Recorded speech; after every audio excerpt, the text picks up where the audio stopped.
Assalamualaikum warahmatullahi wabarakatuh.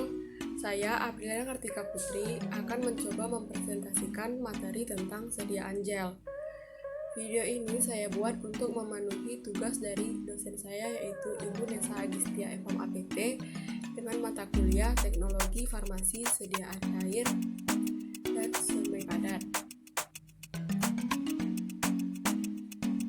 Materi yang dibahas yaitu yang pertama pendahuluan atau pengertian dari gel, jenis-jenis gel, faktor-faktor yang mempengaruhi dari gel, sifat dan karakteristik gel, serta beberapa contoh sediaan farmasi yang beredar di pasaran.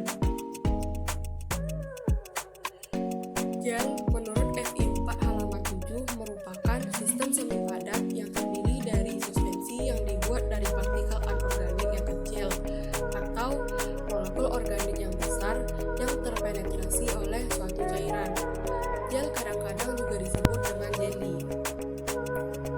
Jenis-jenis gel yang pertama ada berdasarkan sifat fase koloidnya, yaitu ada dua, ada gel anorganik dan gel organik.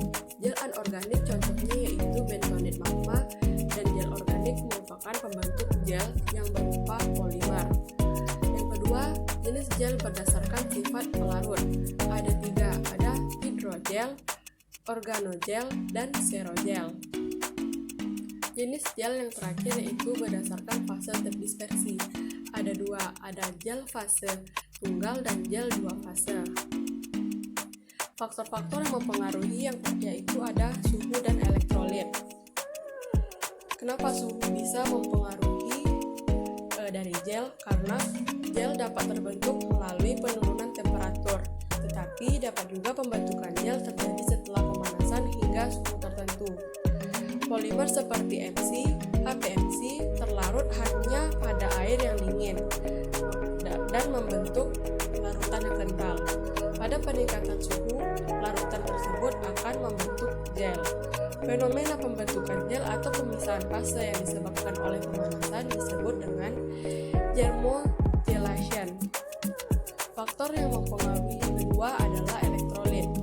Konsentrasi elektrolit yang sangat tinggi akan berpengaruh pada gel hidrofilik di mana ion berkompetisi secara efektif dengan koloid terhadap pelarut yang ada dan koloid digaramkan atau melarut.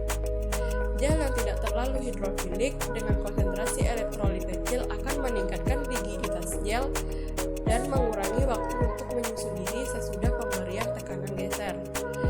Gel natrium alginat akan segera mengeras dan dengan adanya sejumlah konsentrasi ion kalsium yang disebabkan karena terjadinya pengendapan parsial dari alginat sebagai kalsium alginat yang tidak larut.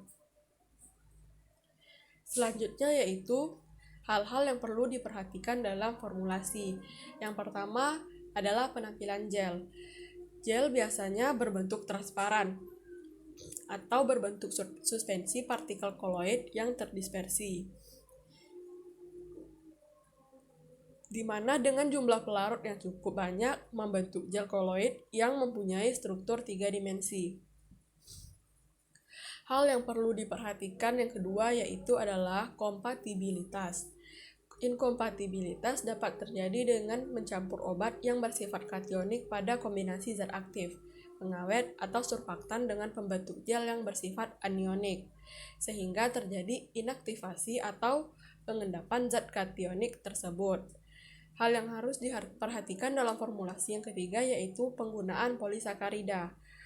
Dalam penggunaan polisakarida, maka kita perlu untuk menambahkan pengawet karena polisakarida bersifat rentan terhadap mikroba.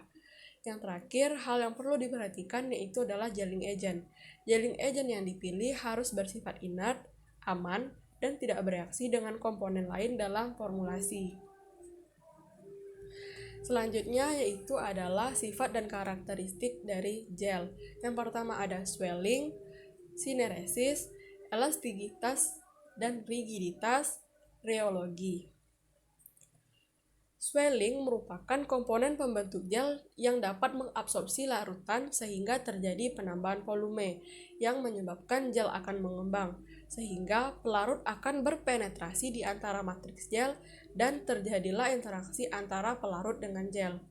Penambahan gel kurang sempurna bila terjadi ikatan silang antar polimer di dalam matriks gel, yang dapat menyebabkan kelarutan komponen gel berkurang. Sifat dan karakteristik yang kedua yaitu adalah sineresis. Sineresis merupakan suatu proses yang terjadi akibat adanya kontraksi di dalam massa gel. Cairan yang terjerat akan keluar dan berada di permukaan gel. Pada waktu pembentukan gel terjadi tekanan yang elastis sehingga terbentuk massa gel yang tegar. Mekanisme terjadinya kontraksi berhubungan dengan fase relaksasi akibat adanya tekanan elastis pada saat terbentuknya gel. Adanya perubahan pada ketegaran gel akan mengakibatkan jarak antar matriks berubah, sehingga memungkinkan cairan bergerak menuju permukaan. Berikut adalah contoh sineresis. Yang pertama ada contoh sineresis pada gel. Yang kedua ada sineresis pada pati. Sifat dan karakteristik gel yang ketiga itu adalah elastisitas dan rigiditas. Sifat ini merupakan karakteristik dari gel gelatin agar dan nitroselulosa. Selama transformasi dari bentuk sel menjadi gel terjadi peningkatan elastisitas dengan peningkatan konsentrasi pembentuk gel. Struktur gel dapat bermacam-macam, tergantung dari komponen pembentuk gel. Sifat yang terakhir yaitu adalah rheologi.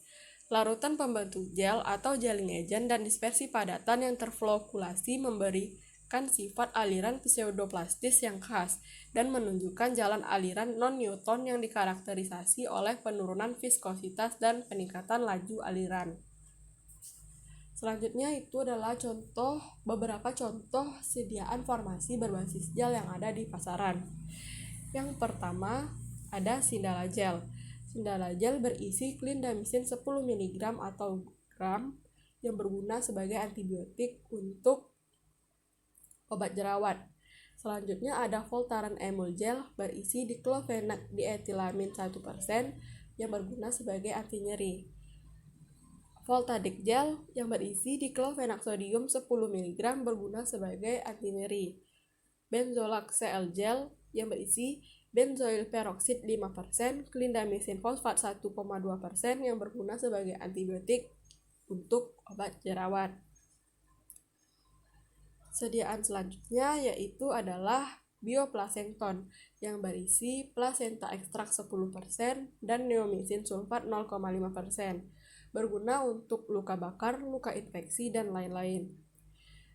Yang kedua ada Forpain Gel yang berisi ibuprofen 5% berguna untuk menghilangkan nyeri, peradangan, keseleo, dan lain-lain. Selanjutnya ada Thrombopep Gel berisi setiap 100 gram mengandung 20.000 IU sodium heparin berguna untuk flebitis superficial, penyempitan pembuluh vena, cedera karena olahraga, dan kecelakaan. Sediaan selanjutnya ada Ketomed 2% Gel yang berisi ketoconazole 2% berguna untuk infeksi jamur. Sediaan selanjutnya ada Salonpas Gel 30 gram, isinya ekstrak tumbuh-tumbuhan yang berguna untuk meredakan nyeri otot, pinggang, keseleo, dan lain-lain. Sediaan selanjutnya ada Mediclean Gel. Mediclean ini berisi clindamycin fosfat 1%, gunanya untuk antibiotik yang berguna untuk obat jerawat.